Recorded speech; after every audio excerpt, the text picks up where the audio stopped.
نحمدہ ونصلی ونسلم علی رسولہ الکریم اما بعد فاعوذ باللہ من الشیطان الرجیم بسم اللہ الرحمن الرحیم۔ ایک اور نئی ویڈیو کے ساتھ آپ کی خدمت میں حاضر ہیں۔ نکاح کے ذریعے عائد ہونے والے حقوق کی 3 قسمیں ہیں۔ ایک قسم وہ ہے جو زوجین کے درمیان مشترک ہے، اور بقیہ 2 قسمیں وہ ہیں جو دونوں کے لیے الگ الگ منفرد ہیں۔ آج ہم مشترکہ حقوق کے بارے میں بات کریں گے جو بیوی اور شوہر دونوں پر یکساں برابر ہے۔ ایسے 6 حقوق نہایت اہمیت کے حامل ہیں جو یہ ہیں۔ نمبر 1، غلطیوں اور لغزشوں پر چشم پوشی۔ نمبر 2، دکھ سکھ میں شرکت۔ نمبر 3، اطاعت الہی کے لیے باہمی تعاون۔ نمبر 4، رازوں کی حفاظت۔ نمبر 5، ایک دوسرے کے لیے زیب و زینت۔ نمبر 6، جنسی حقوق کی ادائیگی۔ اب ہم ان حقوق کو تفصیل کے ساتھ سمجھنے کی کوشش کرتے ہیں۔ جو پہلا حق ہے غلطیوں اور لغزشوں پر چشم پوشی۔ میاں بیوی کو ایک دوسرے کی غلطیوں کو نظر انداز کرنا چاہیے، غلطی خواہ زبان کی ہو یا فعل کی۔ اگر اس کا مقصد برا نہیں اور وہ انجانے میں کی گئی ہے تو اسے بھول جانا ہی بہتر ہے۔ سوچنے کی بات یہ ہے کہ کبھی ایسا وقت بھی آتا ہے جب انسان کو خود اپنے آپ پر اپنی ہی غلطی کی وجہ سے غصہ آتا ہے، لیکن اس وقت وہ کیا کرتا ہے؟ ظاہر ہے برداشت کرتا ہے اور عذر تلاش کرتا ہے۔ مثلاً کہیں بولنا ہو اور وہ چپ رہ جائے، کہیں طاقت دکھانی ہو اور کمزور پڑ جائے، کہیں برداشت کرنا ہو مگر غصے میں آ جائے۔ ان حالات میں آدمی کو اپنے آپ پر غصہ آتا ہے مگر اسے برداشت کرتا ہے۔ اسی طرح میاں بیوی بھی 2 دل ایک جان ہوتے ہیں۔ ان کو ایک دوسرے کی غلطی کو اپنی غلطی سمجھنا چاہیے، نیک نیتی، خوش گمانی اور دلوں کی محبت کے ساتھ ایک دوسرے کی غلطیوں سے درگزر کرنا چاہیے۔ شوہر اگر بیوی کو غصے میں دیکھے تو خود غصے میں آ جانے کی بجائے غصہ پی جائے، اسی طرح بیوی بھی کرے۔ البتہ بیوی کو شوہر کے حقوق کا خیال رکھتے ہوئے اس نصیحت پر مرد سے زیادہ عمل پیرا ہونا چاہیے۔ حضرت ابو درداء رضی اللہ تعالی عنہ نے اپنی بیوی سے وہ عظیم بات کہی تھی جو سنہری حروف میں لکھنے کے قابل ہے۔ آپ نے فرمایا، اگر تم مجھے غصے میں دیکھو تو مجھے منا لینا، اور اگر میں تمہیں غصے میں دیکھوں تو میں تمہیں منا لوں گا۔ دوسرا حق دکھ سکھ میں شرکت۔ محبت نہ آسمان سے اترتی ہے اور نہ ہی زمین سے نکلتی ہے۔ اگر ہم خود اسے اپنے دل میں پیدا نہیں کریں گے اور محبت کو پروان دینے اور نشوونما پہنچانے والے اسباب کو اختیار نہیں کریں گے تو یہ چیز پیدا نہیں ہوگی۔ باہمی الفت و محبت، امداد و تعاون کی بنیاد پر گھر اور جملہ اہل خانہ شاد و آباد ہوتے ہیں، بصورت دیگر نفرت و کراہت کی بنیاد پر ویران اور برباد ہو جاتے ہیں۔ لہٰذا میاں بیوی کو تنگی و فراخی، مشکلات و آسانی، ہر حالت میں غموں کو دور کرنے اور فرحت و سرور پیدا کرنے میں ایک دوسرے کا تعاون کرنا چاہیے۔ تیسرا حق اطاعت الہی کے لیے باہمی تعاون۔ ایک بار صحابہ کرام رضی اللہ تعالی عنہ نے رسول اللہ صلی اللہ علیہ وسلم سے پوچھا، اگر ہمیں معلوم ہوتا کہ کون سا مال سب سے بہتر ہے تو ہم اسے اپناتے۔ آپ صلی اللہ علیہ وسلم نے فرمایا، سب سے بہتر مال ذکر کرنے والی زبان، شکر کرنے والا دل اور صاحب ایمان بیوی ہے، جو ایمان پر مرد کی معاون اور مددگار ہو۔ ایمان پر تعاون کا مفہوم یہ ہے، صوم و صلاۃ اور دیگر عبادات کی یاد دہانی کرائے، اور زنا وغیرہ نیز تمام حرام کاریوں سے منع کرے۔ اللہ کے رسول صلی اللہ علیہ وسلم نے فرمایا، جب کوئی مرد رات میں اپنی بیوی کو بیدار کرتا ہے، پھر دونوں ایک ساتھ 2 رکعت نماز ادا کرتے ہیں، تو بکثرت اللہ تعالیٰ کا ذکر کرنے والے مردوں اور بکثرت ذکر کرنے والی عورتوں میں ان دونوں کا نام لکھ دیا جاتا ہے۔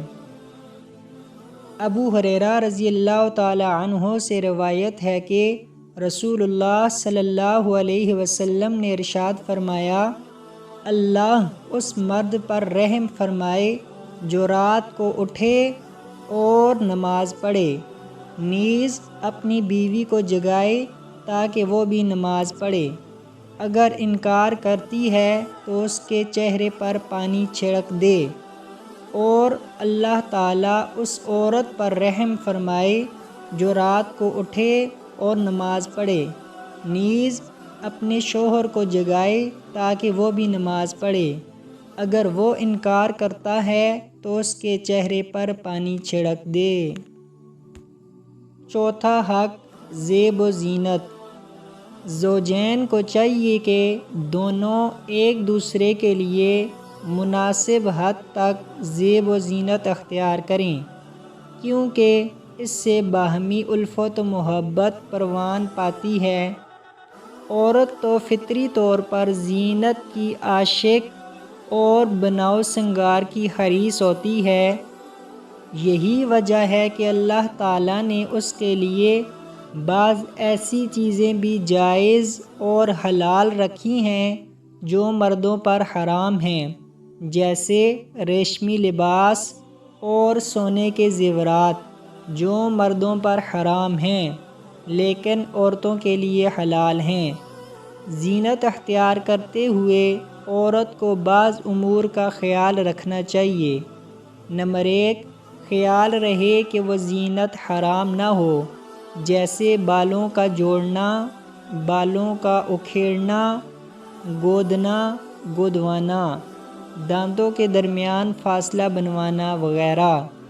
نمبر 2، مبالغہ سے پرہیز کرنا چاہیے، ایسا نہ ہو کہ تمام قیمتی وقت آئینے کے سامنے بیٹھی رہے۔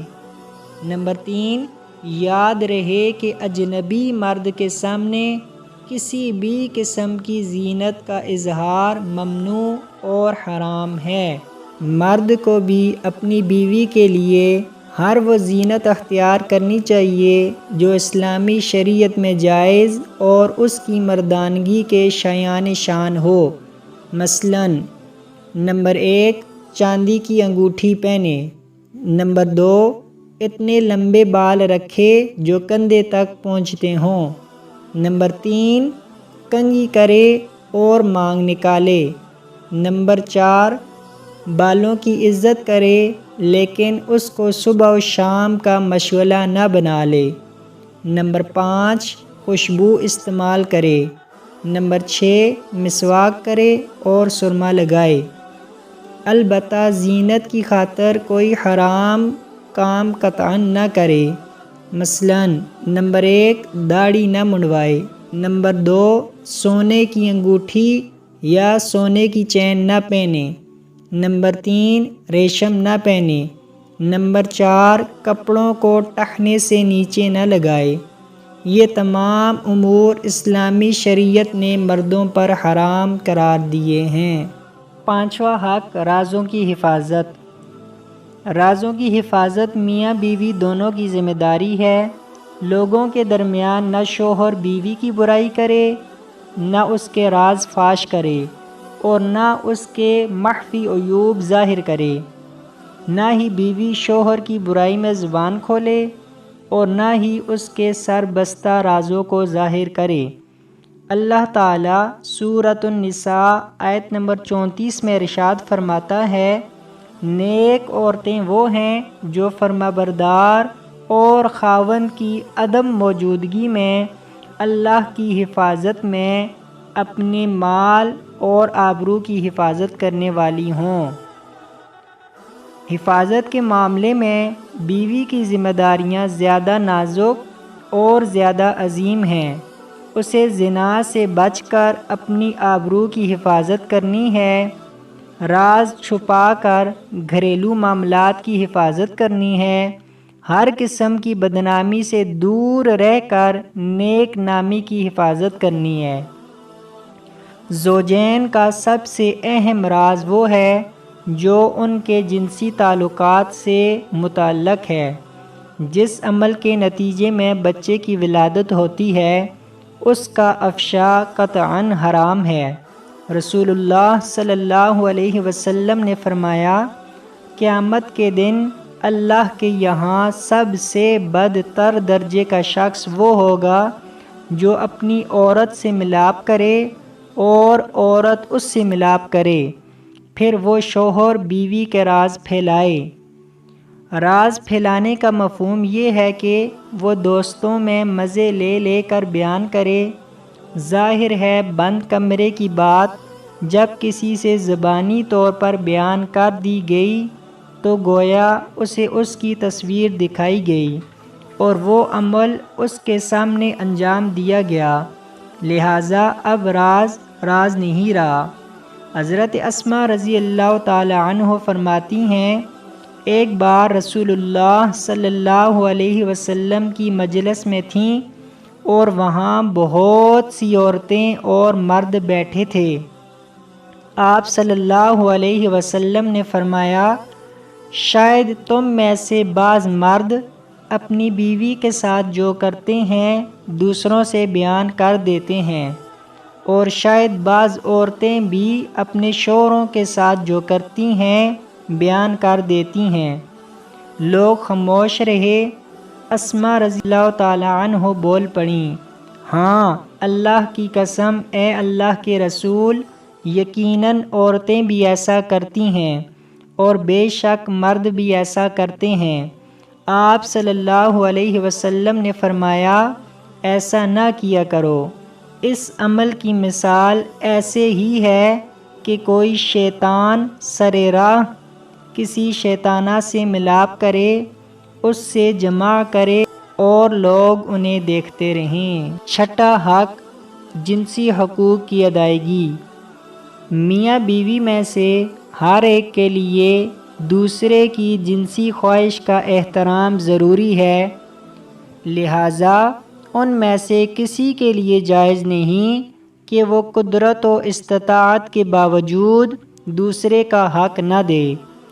جب بھی شوہر کا ہم بستری کا ارادہ ہو تو عورت کو اپنی خواہش اور رغبت کے فقدان کے باوجود اس کی پکار پر لبیک کہنا ضروری ہے، سوائے اس صورت میں کہ کوئی شرعی عذر ہو، مثلاً حیض و نفاس کی حالت ہو یا رمضان کریم کا روزہ ہو۔ رسول اکرم صلی اللہ علیہ وسلم نے ارشاد فرمایا، جب کوئی مرد اپنی بیوی کو اپنے بستر پر بلائے اور وہ آنے سے انکار کر دے، جس کی بنا پر شوہر غصے میں رات گزارے، تو صبح ہونے تک فرشتے اس عورت پر لعنت کرتے رہتے ہیں۔ اور ایک اور روایت میں ہے کہ جب تک شوہر راضی نہ ہو جائے آسمان والا یعنی رب ناراض رہتا ہے۔ ایک اور روایت میں ہے رسول اللہ صلی اللہ علیہ وسلم نے ارشاد فرمایا، جب کوئی مرد اپنی بیوی کو اپنی ضرورت کے لیے بلائے تو اسے آنا چاہیے، بھلے وہ روٹی پکانے میں مشغول ہو۔